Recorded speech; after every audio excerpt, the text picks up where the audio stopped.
प्रिय विद्यार्थियों, नमस्कार।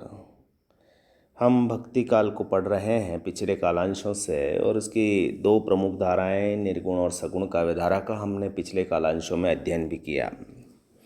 निर्गुण काव्य धारा के अंतर्गत हमने संत और सूफी काव्य का विवेचन किया, तो सगुण काव्य धारा के अंतर्गत हमने इससे पूर्व राम काव्य की विशेषताएं देखी और तुलसीदास के कविता में किस तरह से राम काव्य उभर के आया और सगुण उपासना हुई उसकी बात हमने की। भक्ति काल की एक बहुत बड़ी धारा जिसे हम कृष्ण काव्य धारा कहते हैं, तो नाम से ही स्पष्ट है कि इन्होंने कृष्ण को अपना आराध्य माना और कृष्ण को आराध्य मान करके उनकी साकार उपासना की, और इस तरह से ये कविता उस रूप में आती है।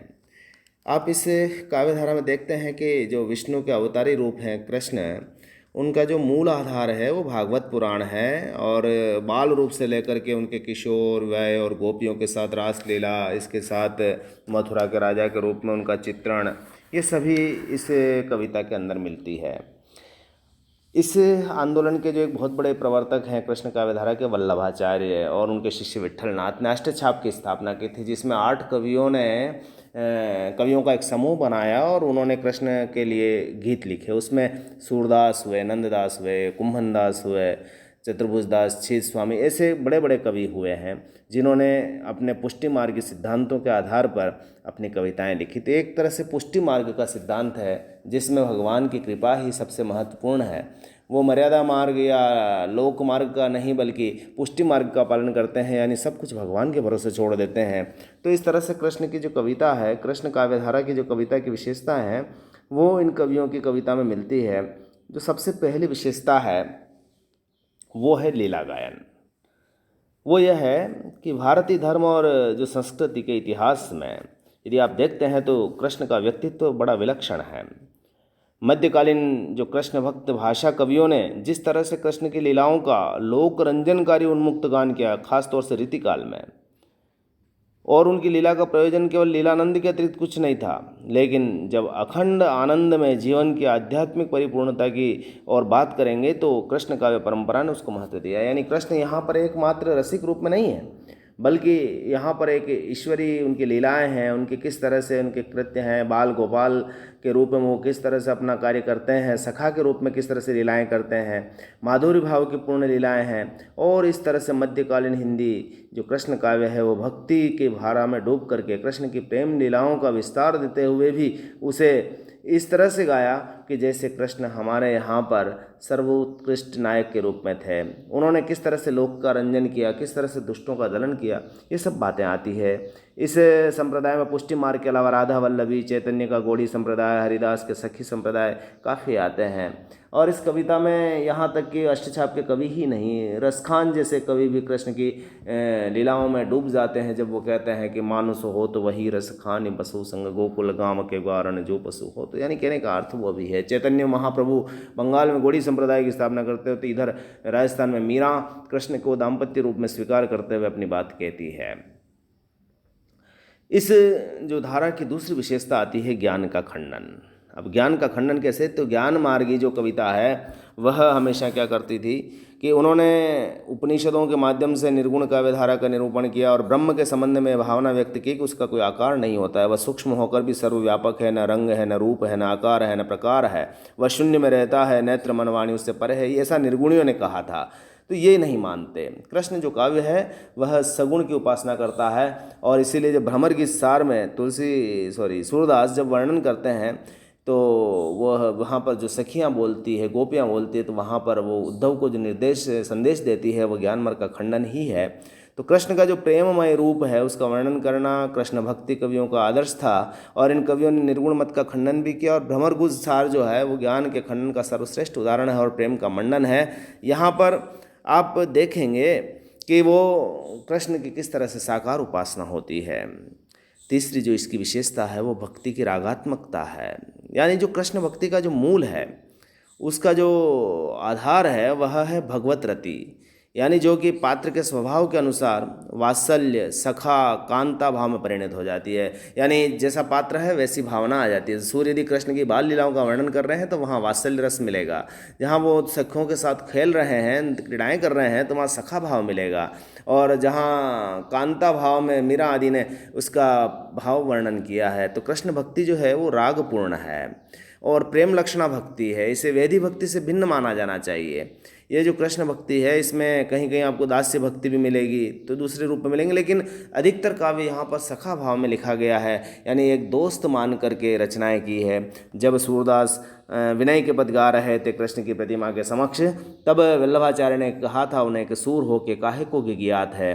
तो उसका आशय यही है कि तू, तेरा नाम सूर है, तो उनके सामने विनय के नहीं बल्कि एक सखा भाव से, जो एक निश्चलता होती है, प्रेम होता है, आत्मीयता होती है, उसी आधार पर तुम्हें रचना करनी चाहिए। और उसके बाद सूर ने वैसा ही किया। एक विशेषता है कि जो विषय वस्तु है उसमें मौलिक उद्भावना है। ऐसा नहीं है कि जो पुरानी कहानियाँ हैं, भगवत में लिखा हुआ है उसका झोंका त्यों वर्णन कर दिया, ऐसा नहीं है। इन्होंने मध्यकालीन जो कृष्ण भक्त कवि हैं, उन्होंने बड़ी मौलिक उद्भावना से काम लिया। ये कृष्ण गोपियों की ओर स्वयं उन्मुख होते हैं और अपनी हृदयहारी लीलाओं से उनके हृदयों को जीतते हैं, जबकि ऐसा वर्णन प्राचीन साहित्य में बहुत कम है। हिंदी कवियों में कृष्ण बहुत कम स्थानों पर अलौकिकता है। यानी यहाँ पर देखेंगे तो आप स्वाभाविक वर्णन ही नजर आएगा। यहाँ पर विष्णु के रूप में कम आएंगे, बल्कि स्वाभाविक इंसान के रूप में वह किस तरह से प्रेम की क्रीड़ाएं करते हैं, वहाँ पर यह वर्णन आता है। जब वे बाल रूप में होते हैं तो बाल लीलाओं का जो स्वाभाविक वर्णन होता है, जैसे जसोदा हरि पालने झुलावे हलरावे दुलाती, एक सामान्य बालक की क्रियाकलाप हो सकते हैं, निश्चलता हो सकती है, चंचलता हो सकती है। तो इसमें कोई अलग से नहीं है, हमारे सामने चित्र यूँ का हो जाते हैं। युवा रूप में जो वो लीलाएं करते हैं, तो ऐसी घटनाएं हम स्वाभाविक रूप से अपने जीवन में भी करते हैं। तो भावगत में कृष्ण के साथ, भागवत में जो अब कृष्ण के साथ प्रेम करने वाली एक गोपी का वर्णन है, हालांकि उसमें राधा का नामोल्लेख नहीं है, जबकि सूरदास ने यहाँ पर राधा की कल्पना भी की है, प्रणय चित्रण में अलौकिक भव्यता लाई है और अपने युग का, समाज का चित्रण भी उन्होंने कई जगह पर कर दिया है। तो ऐसी स्थिति में यह कविता बड़ी महत्वपूर्ण हो जाती है कि केवल एकमात्र शास्त्रों की नकल न होकर उसको अपने हिसाब से समय के साथ देखते हुए उस रचना को आधार बनाया। जहाँ तक रस की बात करें तो कृष्ण काव्य का एक ही रस होता है, वह है भक्ति का रस है, भक्ति रस है। और इस दृष्टि से साहित्य में इस रस का पूर्ण परिपाक हुआ है। रस की दृष्टि से जो कृष्ण साहित्य है वह बड़ा भव्य है। सूर मीरा में जगह जगह कहीं कहीं निर्वेद भी आ जाता है। वात्सल्य के तो कह रहे सूर सम्राट हैं ही, और श्रृंगार में तो कृष्ण भक्ति कवि अद्वितीय है। यानी नंददास की रस मंजरी, रूप मंजरी और रास पंचाध्याय में देखेंगे तो श्रृंगार के रूप में जबरदस्त वर्णन है, लेकिन उसके अंदर भक्ति का तत्व है। तो भक्ति रस की उद्भावना की चर्चा भी इसी कालखंड में हुई कि भक्ति को भी एक रस मान लिया जाए। इसके अलावा वात्सल्य रस का जिस तरह से सूर ने वर्णन किया, तो यहाँ पर भी यह माना गया कि यहाँ पर वात्सल्य रस बहुत ऊंची कोटि का है, उच्च कोटि का है। कहीं कहीं अद्भुत और हास्य रस भी आ जाता है। हम जब काव्य रूप की बात करते हैं तो जो कृष्ण काव्य है वह मुख्यतः मुक्तक रूप में ही लिखा गया है, यानी रागिनियों पर आधारित है। कोई प्रबंध काव्य इस तरह से नहीं लिखा गया जैसे तुलसीदास ने रामचरितमानस लिखा। भावात्मक काव्य होने के कारण इसमें जो पद हैं वो बड़े गीति पद हैं। जैसे जितने भी भ्रमर गीत हुआ अथवा सूर के जितने भी पद हैं वो गीतों में है, एक एक राग पर आधारित एक एक पद है। और जो कृष्ण भक्ति काव्य है वो अधिकता मुस्कान रसखान ने यदि लिखा तो सवैया में लिखा, कवित्व में लिखा, तो मीरा ने भी अपने रागों में आधारित लिखा, लेकिन एक तरह से प्रबंधात्मकता यहाँ नज़र नहीं आती। उनके अंदर आप छंद जरूर विधान देख सकते हैं कि छप्पे आएंगे, कहीं कुंडलियाँ आएगी, कहीं गीतिका है, कहीं हरी गीतिका है, ये सभी चीज़ें उसमें हैं। और जहाँ तक भाषा की हम बात करते हैं तो कृष्ण भक्त जो कविता है, भक्ति की जो कविता है, उसमें ब्रज भाषा ही है महत्वपूर्ण, और इतना बढ़ गया कि ब्रज भाषा को शिखर पर ले जाने का काम इससे काव्यधारा ने किया। तो प्रिय विद्यार्थियों, हमने दोनों ही धाराएं देखी हैं, और इसी कारण से जो भक्ति का काव्य है वह सगुण और निर्गुण दो खंडों में विभक्त हो जाता है। जहाँ तक राम काव्य और कृष्ण काव्य की विशेषताओं का वर्णन है तो मौलिक अंतर इन दोनों में भी है कि एक राम को आराध्य मानते हैं, एक कृष्ण को मानते हैं। एक के अंदर दास्य भक्ति प्रमुख है, दूसरे में सखा भक्ति अधिक है। एक में लोक मंगल की भावना है तो दूसरे में लोक रंजन की भावना है। और एक प्रबंधात्मकता की कविता लिखते हैं, प्रबंध काव्य के रूप में रचना करते हैं, यहाँ पर मुक्तक काव्य की है। वहाँ की प्रतिनिधि भाषा अवधी है तो इधर ब्रज है, यानी दोनों में एक बड़ा अंतर है। इसी तरीके से निर्गुण और सगुण का अंतर तो मैं आपको पहले से ही स्पष्ट कर ही चुका हूँ।